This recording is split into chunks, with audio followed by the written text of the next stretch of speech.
Okay, great. Thanks, Kwong.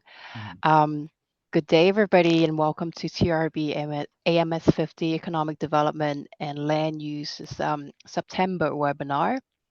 Today's topic is transport and property values, a topic that will likely return from time to time as we continue to talk about and research on transportation funding and financing mechanism. Our committee chairs are Professor Noreen McDonald and Michael Lawrence. The webinar is moderated by Professor Guang Tian and myself, Kate Ko. Our committee scope focuses on the impact of transportation on the economy, environment, and society. It is concerned with the efficient, effective, and equitable transportation systems that promote competitive advantage, economic resiliency, and sustainability for our cities, regions, and societies.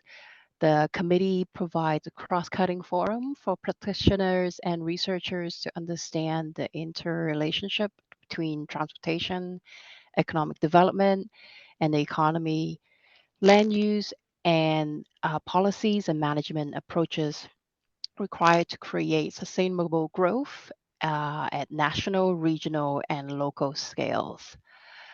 To join our future events and webinar, please go to my TRB um, um, to become a friend.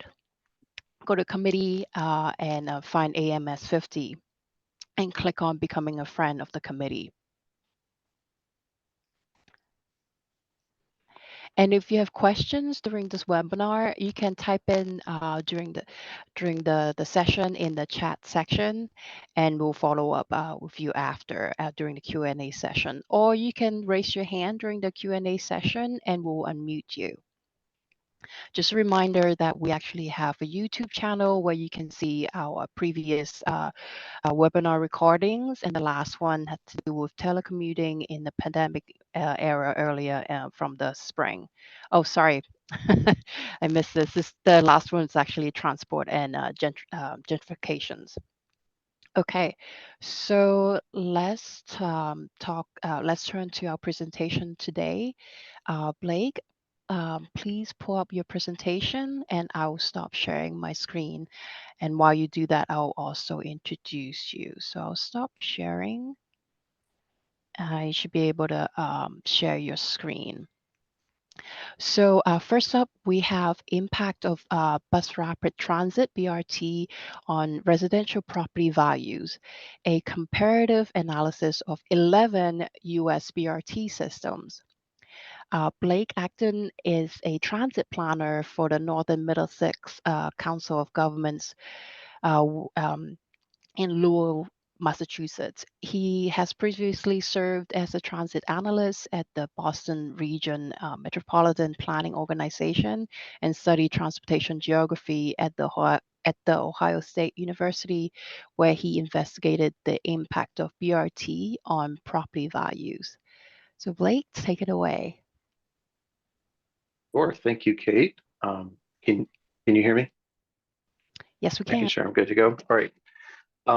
So good morning. Thank you for the great introduction. My name is Blake. I'm presenting the research that myself and my colleagues conducted. This was, in fact, my master's research that after graduation, we published this research in the journal Transport Geography after many rounds of revisions, so we're quite proud of it.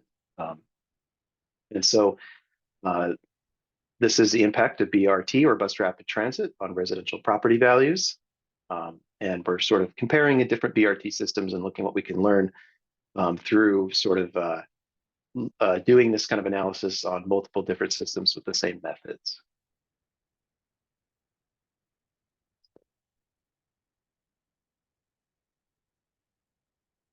Yes, come on, there we go. So let's talk a little bit about what BRT is.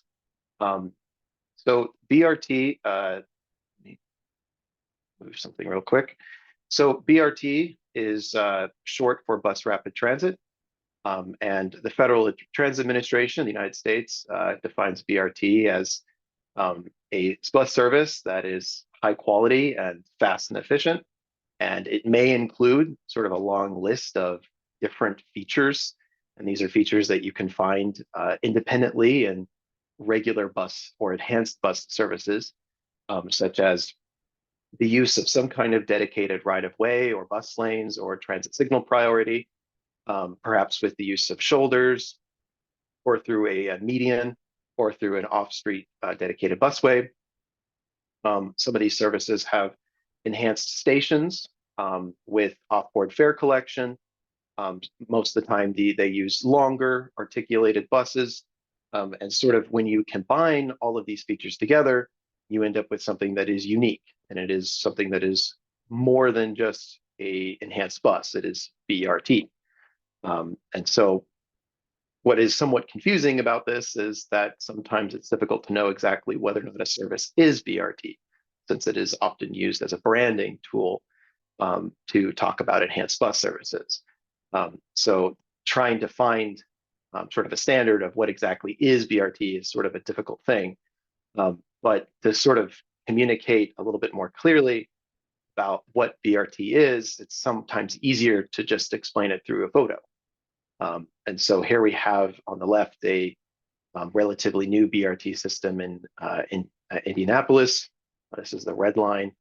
And so you can clearly see that when you combine all these features together, it's something that is very visually distinct and doesn't really require a long list of explanations.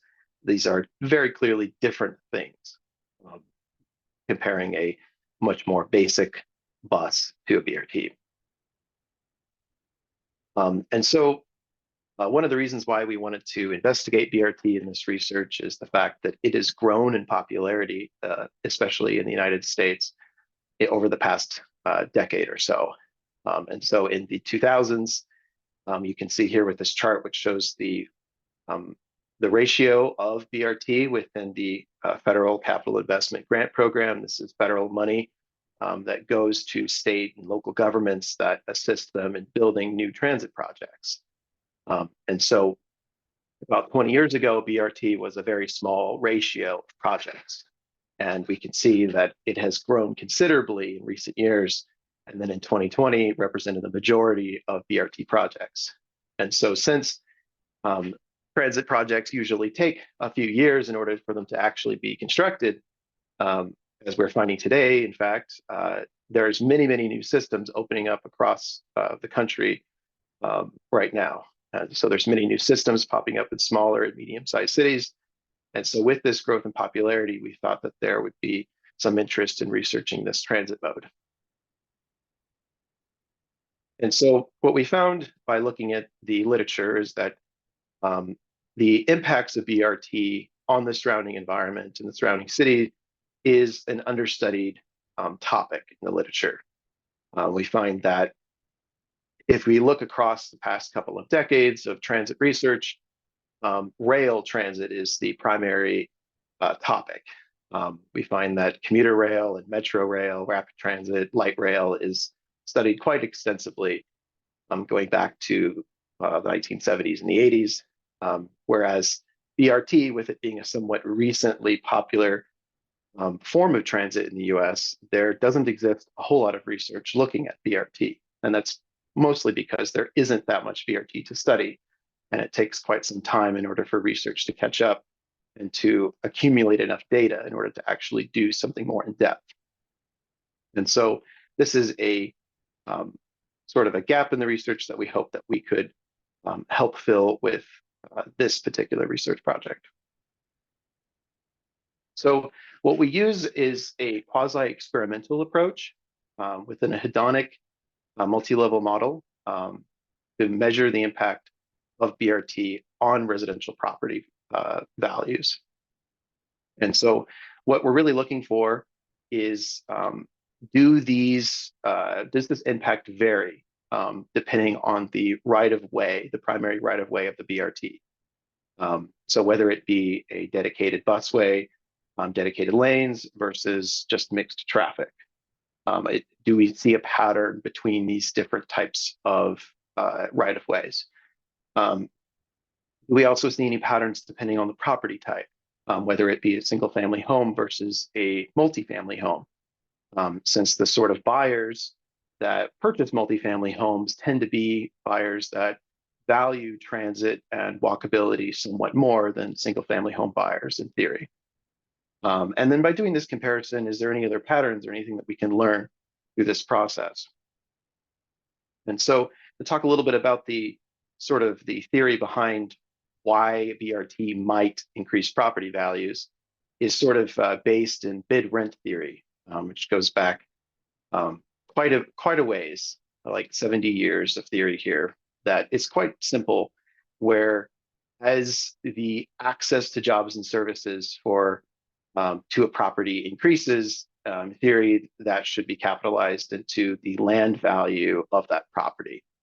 And so this is potentially true with any form of transportation or with the increase of jobs and services. So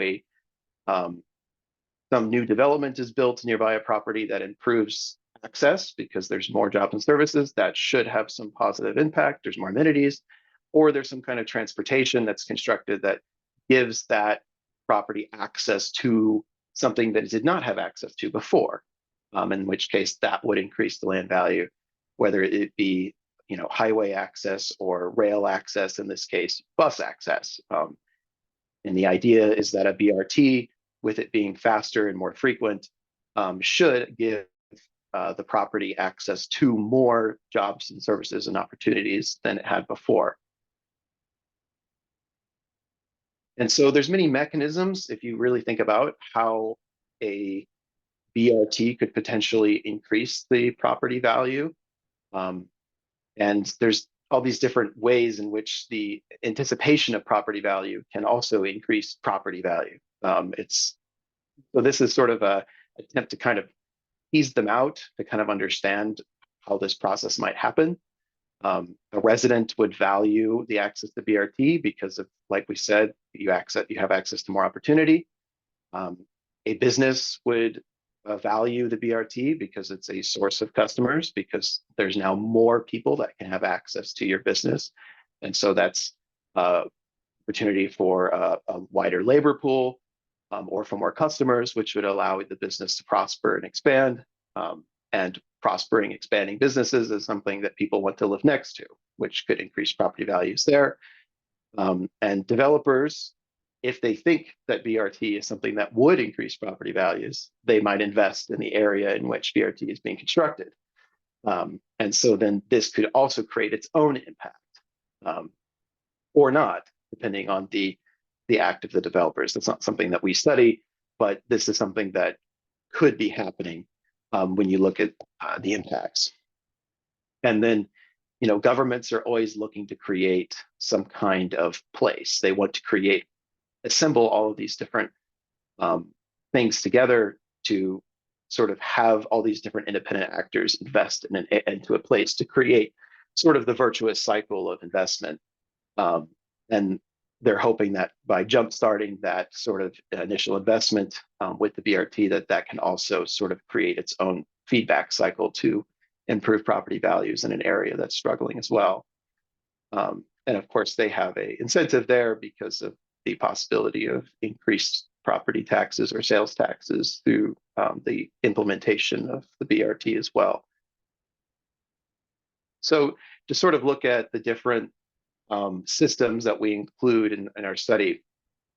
And so our study sort of focuses a little bit on the breadth instead of depth. We're sort of looking at, can we piece together lots of different BRTs together and look for patterns between the different results.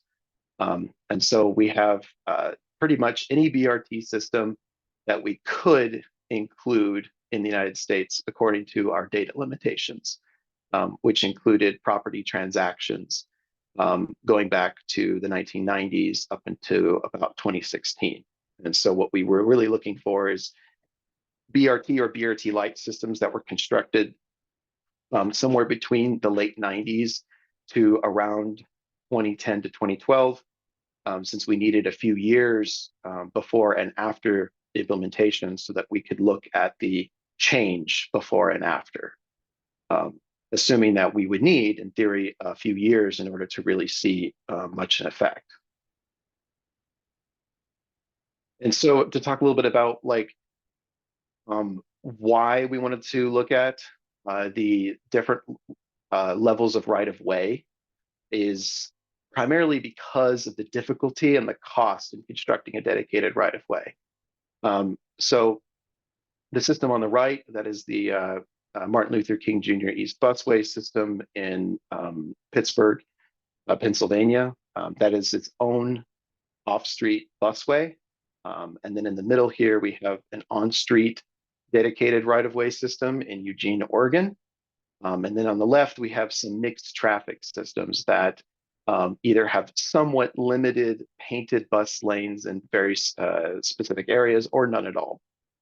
And so the ones on the right have dedicated infrastructure that in our study, if we compare these different systems together, the full BRT systems, as we would call them, costs on average 8 times more per mile than what we would call a BRT-lite system, which is what we refer to as BRTs in our study that don't have a full dedicated right-of-way, at least through the majority of their alignment.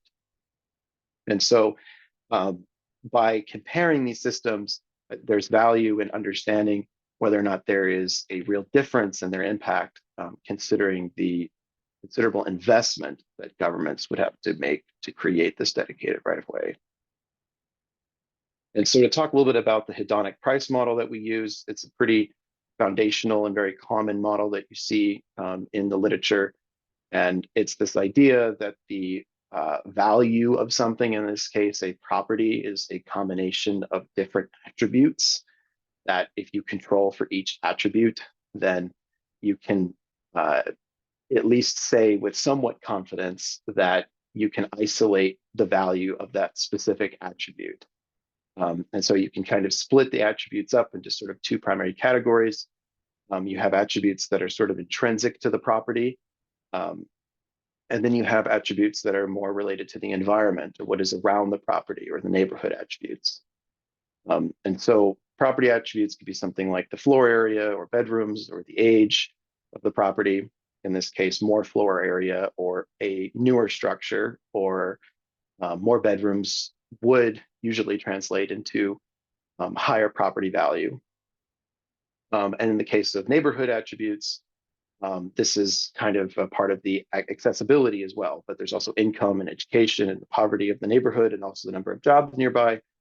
And our BRT variable is within the neighborhood attributes.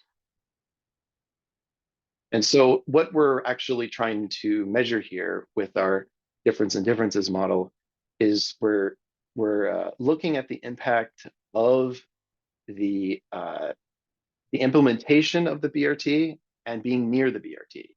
So if you're a property transaction that occurred after the BRT was constructed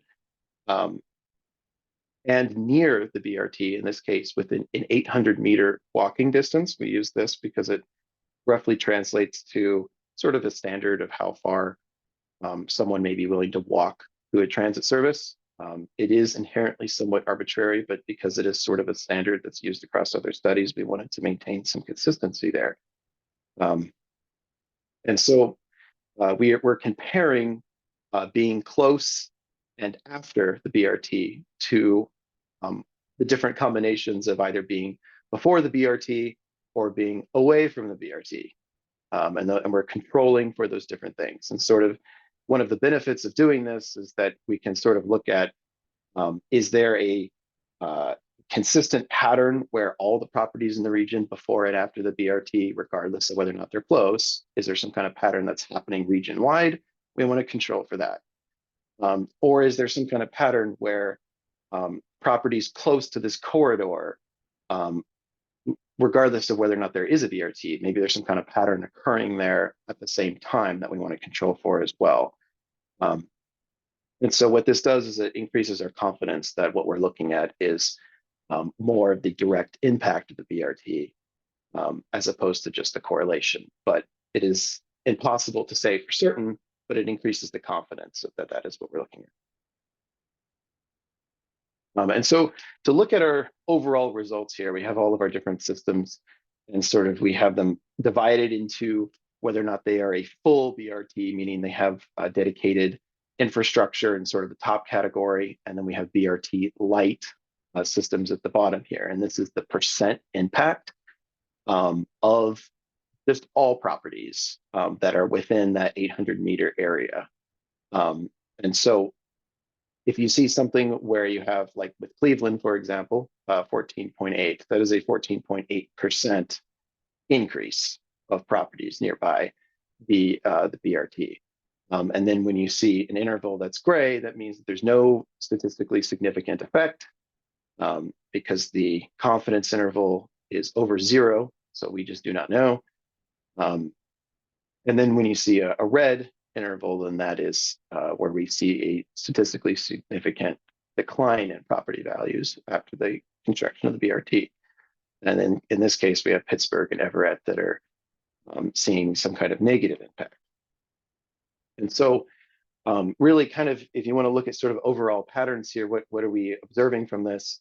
And that's that the results are mixed. There isn't a clear positive or negative. If they were all positive, then we would be definitely talking about them. Or if all of the full BRT was positive and all the BRT-lite was no effect, then we could clearly say that there's a benefit to having a dedicated right-of-way. And so it's clearly not that straightforward, as is usually the case in research, and in reality, it's more complex than that.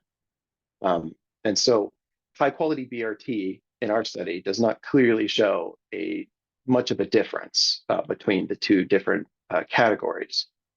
And so really, to think about sort of our theory here, that would mean that either there's the BRT did not lead to enough of an increase of accessibility for people to really value it, or there's some kind of disamenity. There's some kind of nuisance effect where people potentially value the BRT to some extent, but they also don't want to live next to it for whatever reason. And so that could be canceling out the positive effects in some of these cases.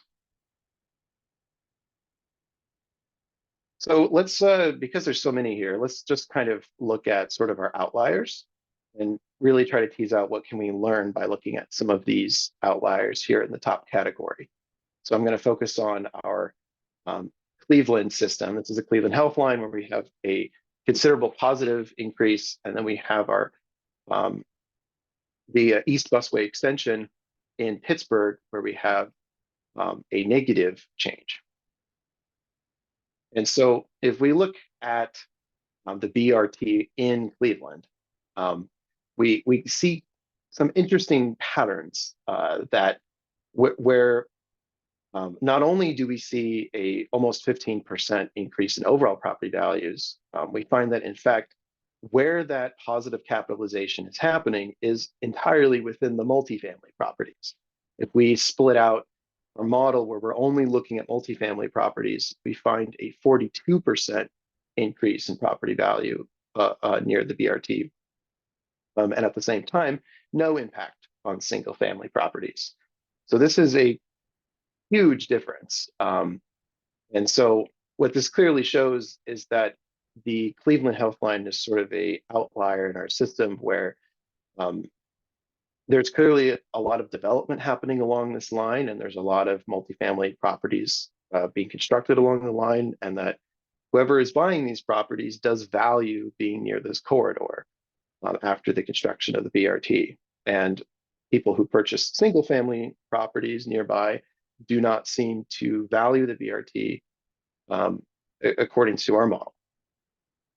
And so sort of our different lessons that we can learn from this is that, it's possible that there could be some kind of nuisance effect or disamenity where single family property buyers are either not interested or perhaps they do not want to live close to this kind of infrastructure, whether it be through noise or something else or pollution. So here's some photos of just the Cleveland system. You can clearly see the urban improvements to the streetscape that accompanied it, and sort of some of the newer developments along the line. Here's some multifamily properties in the bottom right that have been built along the line in the recent about 15 years or so. And so something else that we can sort of talk about is if we compare what's happening in Cleveland to what's happening in Eugene, Oregon, which has a somewhat similar BRT system as far as its amenities go, we can sort of ask the question of, well, why don't we see an impact there? And so this is something where we find that there's in fact no multifamily properties in our study in Eugene, Oregon. And so you have two similar BRT systems, but one is built in a more low density, smaller city, which within our property database, we have only single family properties. And then we compare that to Cleveland, which is a more of an urban area with sort of a mix between multifamily and single family.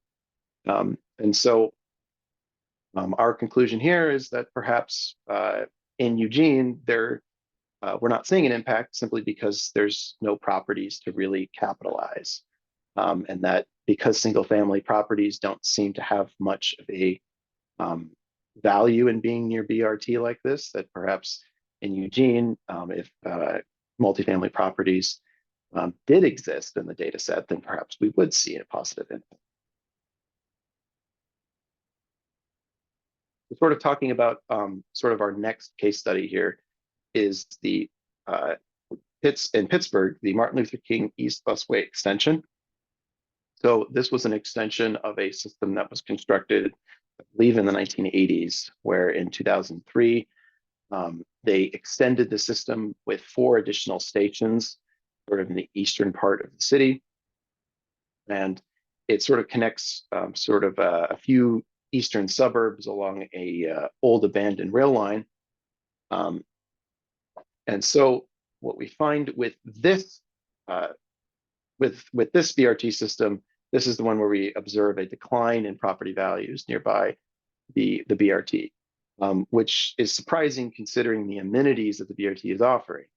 It is in fact going to be faster and be potentially more frequent, or could be more frequent than an on-street system, because there is no traffic to get in the way of this bus. It runs essentially like it runs kind of like a light rail system if it were to be completely a dedicated infrastructure away from mixed traffic. And so it's surprising to see a decline of properties in this area. But sort of what we find is that these 4 stations are all essentially park and ride stations. And so we find that this is a commuter-focused system where the stations are surrounded by large parking lots, and there's very little transit-oriented development, and the pedestrian infrastructure is not very inviting, and it's not very safe or very accessible. In fact, the station in the bottom left there, at least at the time of our research, had no pedestrian crossing to access the station from the west to the west of the station. And so that tells us that the system was sort of designed as a commuter system. And in fact, it is more oriented towards drivers and to commuters, and not necessarily oriented towards pedestrians. And it's not really oriented towards people that live next to it. It's more of a regional system. And so because of its sort of lack of pedestrian accommodation, we theorize that perhaps that is why we're not seeing much of a positive impact or a negative impact, in which case in the Pittsburgh system, the negative impact could be the result of the nuisance effect. In this case, people don't want to live next to a giant park and ride station, especially when the parking lot is this massive. And so this is a source of traffic. This is a source of pollution and noise, and makes it more difficult, in fact, to walk in the surrounding areas, because it's a source of this a source of traffic. And so if we look at our 2 other busway systems in our study, this is all the way back to here, where we have Los Angeles and Miami are our other 2 busway systems, which are somewhat similar to Pittsburgh. These are places that we see no significant impact. And so we find that those systems also tend to be more oriented towards park and ride. A little bit less so than the Pittsburgh system, but there is clearly an emphasis on parking lots and not necessarily on transit-oriented development or walkability in the station area, at least up until the time we did our study. Some of these systems are in fact being renovated and upgraded to include more transit-oriented development. So perhaps this impact will change over time, but within the realm of time frame of our study, none of those upgrades were implemented yet. So the idea here is that is perhaps what we're seeing in these busway systems, is that they are too auto-focused and not enough focused on walkability. And so sort of our takeaways and conclusions from what we've talked about so far is that perhaps what we see is that buyers of multifamily properties, they tend to value high quality BRT and pedestrian friendly station areas more so than a single family property buyer. In this case, our advice here is that municipalities should allow and encourage walkable transit-oriented development near their BRT developments. Considering the high cost of construction of these systems, it only makes sense that these municipalities capitalize on that construction and get the full benefit out of it by allowing more development near these stations. In which case, that could translate into better value capture strategies for these municipalities. And that transit providers should prioritize this pedestrian access more so than park and ride. That doesn't mean eliminating park and ride, but that means that it shouldn't be the primary objective of what you're constructing. The immediate station areas, walkability, and amenities around the station is more important. And the park and ride should be a secondary feature, or it should be hidden in some way where the traffic generated by the park and ride doesn't conflict too much with the pedestrian experience. And that we believe that policymakers interested in value capture should definitely take note of our results here and focus on allowing and encouraging more multifamily development near BRT systems. So that's all I got. Thank you very much. I don't know if we're doing questions after each individual presentation or at the very end. So let's just watching the time here. Yeah, let's see if someone ahead, has like a very quick clarification kind of question is asked. If not, we will save the other question to the end. Anyone has some like a quick question? Not seeing any in the chat. Okay, maybe we'll move forward with the next presentation then. Okay, for our second presentation, we have regional transport accessibility and residential property values, the case of Greater Toronto and Hamilton area. Dr. Dina Kasrarian, if you can pull up your presentation, that would be great. Our presenter is an Irene Curry Fellow and an Assistant Professor of Urbanism and Urban Architecture at the Department of the Built Environment, Eindhoven University of Technology. She has experience in the fields of architecture, urban design, planning, and transportation, and is interested in conducting multidisciplinary research between them. She investigates the long-term transport land use and land use interactions, human behavior in the built environment, healthy cities, digital twins for urban planning and design, using GIS and quantitative spatial analysis. Ready when you are. Okay. Thank you, Kate. Do you hear me well and see the presentation? Yes, we can hear you. Great. So I'm going to present my work at the time that I was a postdoc in University of Toronto on regional transport accessibility and housing market dynamics. Of course, in the area that I was studying at the time, the Greater Toronto and Hamilton area, or the so-called GTHA.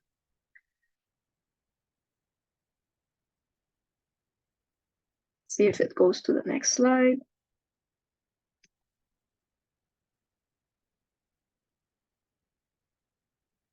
Okay, so start with the background. There is a relationship between transport infrastructure and land value or sales prices. And this relationship is quite important for transport and policy and urban policymakers. Also, sales prices are as important strong proxy for other things that policymakers are interested in, like urban form, equity, or travel demand. There's a huge literature on this relationship. The premise of this relationship is derived from the mid-rent theory, which I'm not going to explain anymore because Blake did a great job using dynamic visualizations show how it works.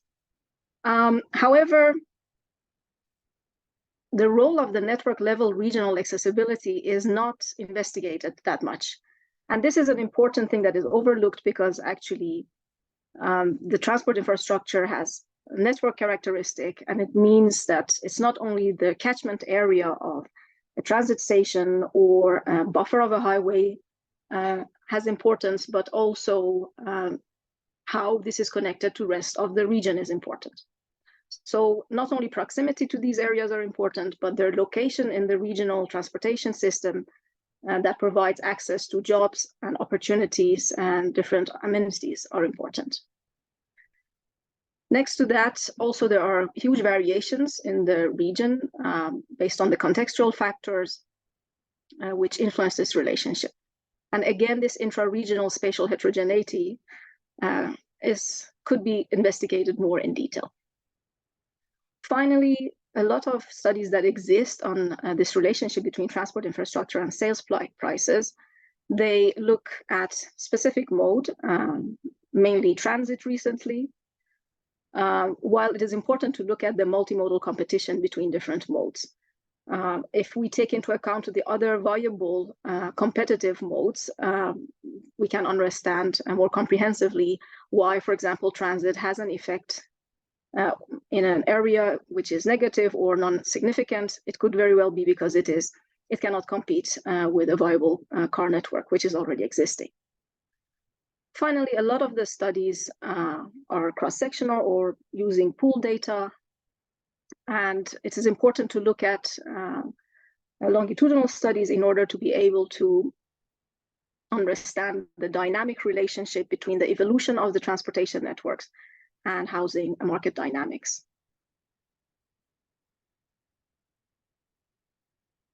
So in order to address these gaps, the aim of this paper was to empirically investigate the role of transportation accessibility on sales prices over time and space in the GTHA.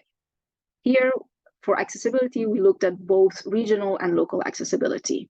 For sales prices, we focused specifically on single-family dwellings, and we looked at a period of over 16 years. And in terms of variations across space, we looked at low to high density urban areas, so basically from rural to urban areas. To give you a little bit of background information about GTHA, it is one of the consistently most rapidly developing urban areas in North America.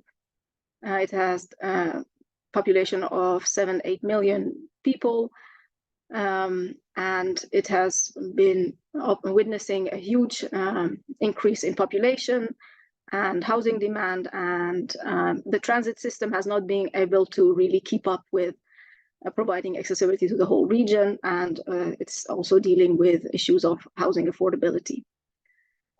Within Toronto itself, we have the subway system that caters to the intra-city commutes, but then we have the commuter rail, here shown in black with red dots, or the so-called GO Transit, Government of Ontario Transit, which brings the commuters from the suburbs of Toronto and the city of Hamilton to the core and the downtown of the city.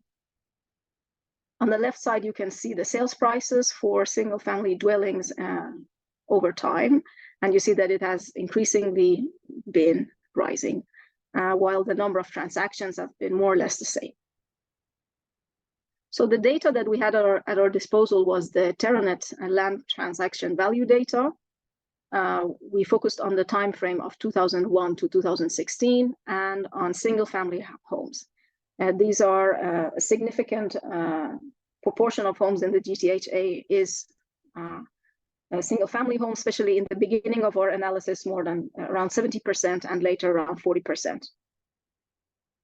An issue that we had with the data was that we didn't have property attributes or the structural house attribute. So we didn't know about the housing typology or the number of bedrooms and bathrooms, and quite some important things at the house level that could clarify the choice. So what we did is that we aggregated actually the data at the level of DA. These are dissemination areas of around 1 square kilometer, most fine-grained unit of spatial analysis, and for which census data is available. And we looked at the dissemination areas which had transactions during these 16 years. And then we came up with a panel of around 100,000 observations, which we applied panel model to. At the same time, we looked at built environment and socioeconomic variables. We sourced them from different sources: census, TTS, or Transportation Tomorrow Survey, which is operationalized by University of Toronto Transportation Research Institute every 5 years, corresponding with the census years. And we calculated the accessibility variables at the traffic analysis zones ourselves. In the end, everything was translated and made consistent at the DA levels using aerial weighted interpolation. So we estimated sale prices as a function of socio-demographic, built environment, and local and regional accessibility. We fuse the data at the DA level with a lot of different extensive set of variables in the built environment, socio-demographic, and accessibility, and tested multiple models to be able to find the variables, the combination of variables which best explain the sales price at the DA level.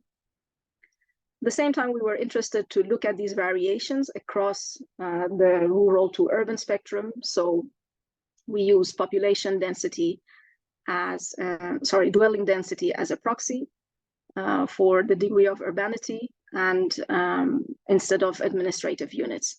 And here you can see from blue to red the low, medium, and high density areas, which correspond to rural, suburban, and urban areas. For calculating the accessibility variables, the local accessibility was simple. We used distance and travel time-based measures to distances to stations and highway exits. For the regional accessibility calculation, then we had to calculate travel time matrices at 4 time points. We used the existing road and transit networks at the time with the congestion situation, with the schedules of the transit and supply of the network at the time, the existing stations at the time, and how it looked at that time to calculate the travel times between every task to every task at in the GTHA by transit and by road. And for road, we also took into account congestion at the peak AM traffic condition. Later, this was used to calculate a gravity-based measure of regional potential accessibility, which increases with the amount of neighboring opportunities. For opportunities here, we had proxies like population, but also job opportunities. And this indicator decreases with the cost of reaching these opportunities. And these were derived from the travel times that at every given time point were calculated. Here you can see the result for the year 2016 in terms of travel times on the left and the regional auto accessibility on the right. This is for the car network. And here you can see it for the transit network on the left and middle. And at the right, we can see the median sales price of single family homes at the DA level. So the darker, the more expensive. So we had to choose a methodology that would take into account our data's longitudinal nature. And here we chose the fixed effect panel regression. We also had to take into account the spatial autocorrelation and heterogeneity, because sales price is partially also determined by its surrounding areas, so it displays spatial effects. We see that sales prices are clustered geographically, and that there's a huge variations based on the different contexts. So we applied a spatial model, and then we estimated separate models for different submarkets of rural, suburban, and urban to see how the coefficients of different independent variables varied over these different submarkets. We tested different spatial and dynamic models. In the end, the one that performed best and fitted our database and our theoretical expectations was the spatial error model.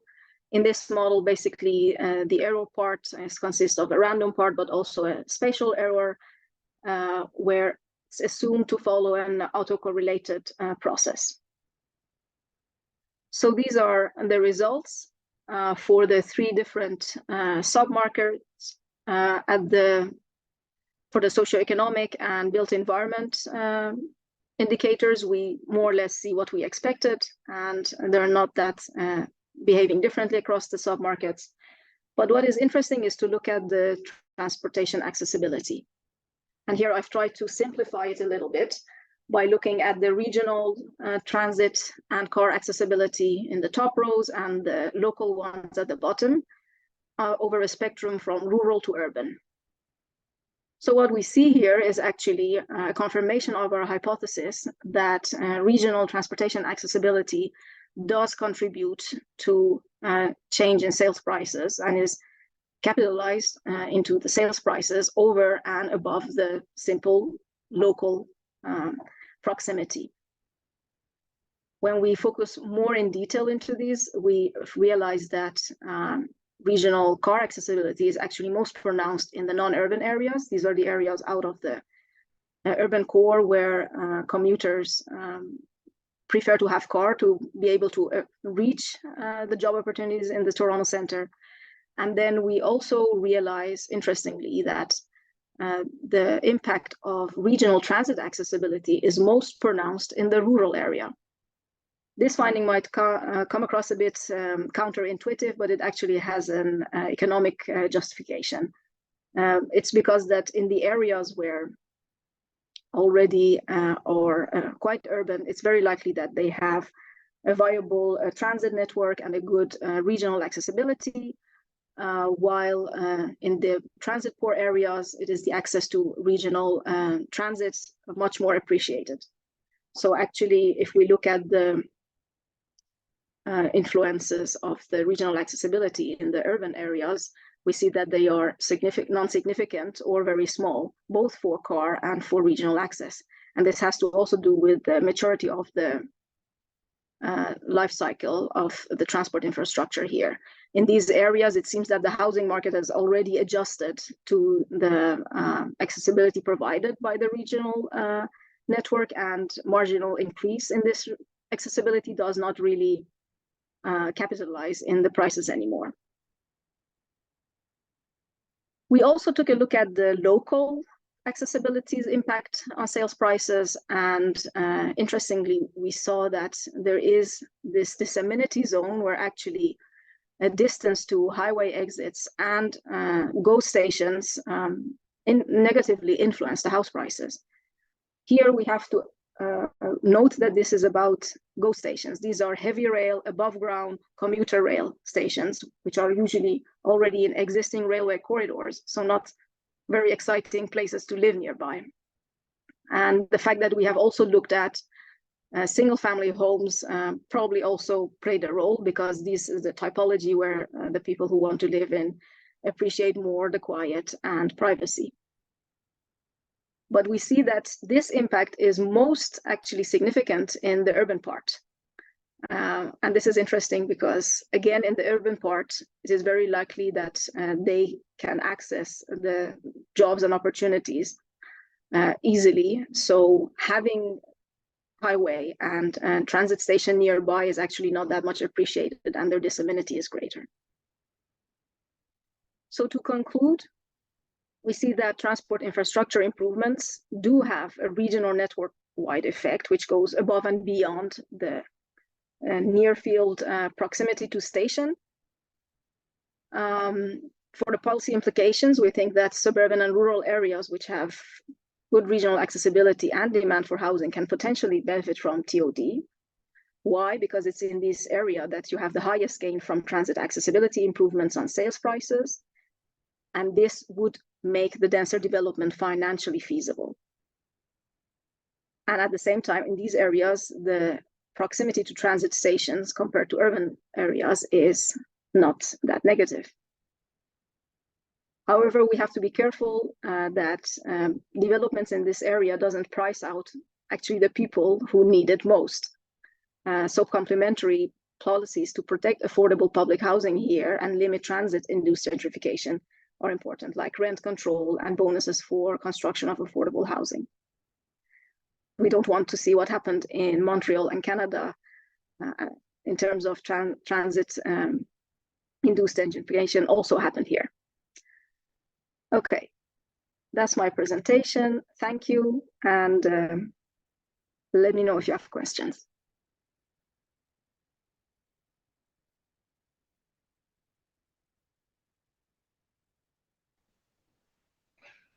Okay, and yeah, and anyone have a quick question for Dina, and you can ask first, and then we open up, for a question for both presenters.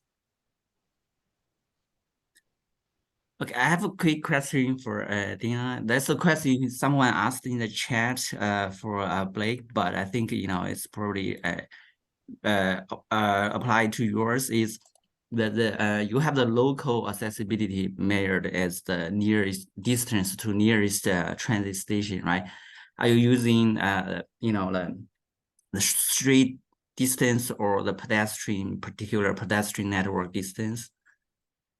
We tested both. So we had simple distance, we had the network distance, and we also had travel time, because actually some studies say that travel time is a better proxy for showing the behavior. But in our case, they all acted quite similarly. Okay.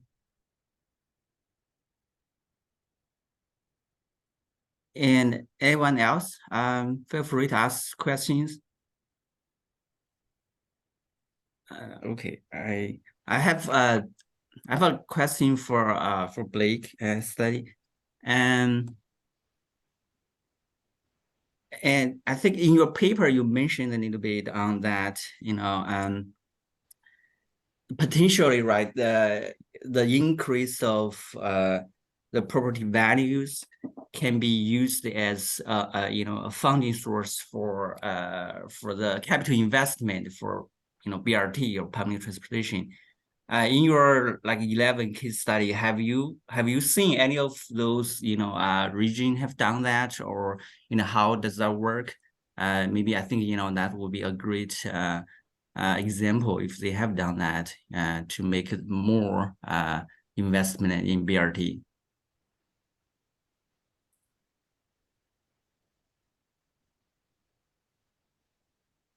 Sorry, could you repeat the first part of your question? Right, the increased property values potentially, right, it can be provide certain fund to build the BRT as first place, right? Have you seen any of those happening in your case studies?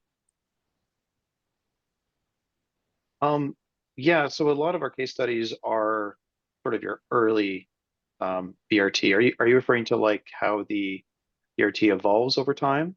No, if the property value increases, right? That's the capital gain, the revenue gain from that BRT, and how can that economic gain transfer to the investment, further in the BRT system or public transport system? Have you seen any kind of policy doing that? Yeah, so in our study, we didn't see I think you might be referring to sort of a value capture mechanism of some kind where, right, that's typically, I think, the way these sort of things are set up, or at least talked about. It is very rare, I think, to see value capture, at least in the US.